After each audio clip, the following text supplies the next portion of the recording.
الله أكبر. الله أكبر.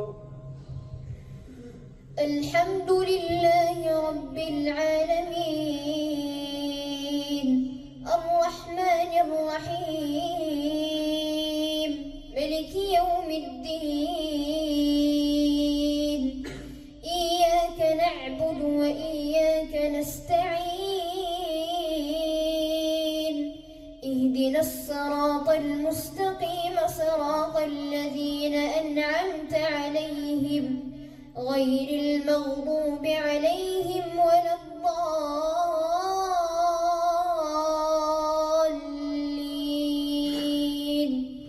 آمين. وما أبرئ نفسي إن النفس لأمارة بالسوء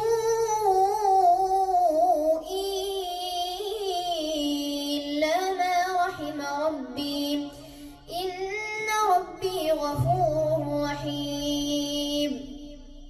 وقال الملك ائتوني به أستخلصه لنفسي فلما كلمه قال إنك اليوم لدينا مكين أمين. قال اجعلني على خزائن الأرض إني حفيظ عليم. وكذلك مكنا ليوسف في الأرض يتبوأ منها حيث يشاء نصيب برحمتنا من نشاء ولا نضيع أجر المحسنين. ولأجر الآخرة خير للذين آمنوا وكانوا يتقون. وجاء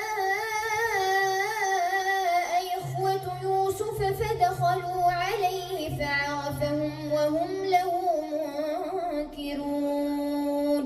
ولما جهزهم بجهازهم قال ائتوني بأخ لكم من أبيكم ألا ترون أني أوفي الكيل وأنا خير المنزلين.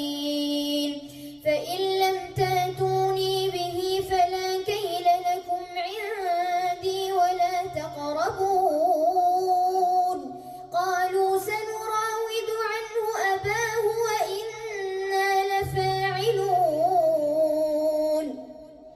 وقال لفتيته جعلوا بضاعتهم في رحالهم لعلهم يعرفونها إذا انقلبوا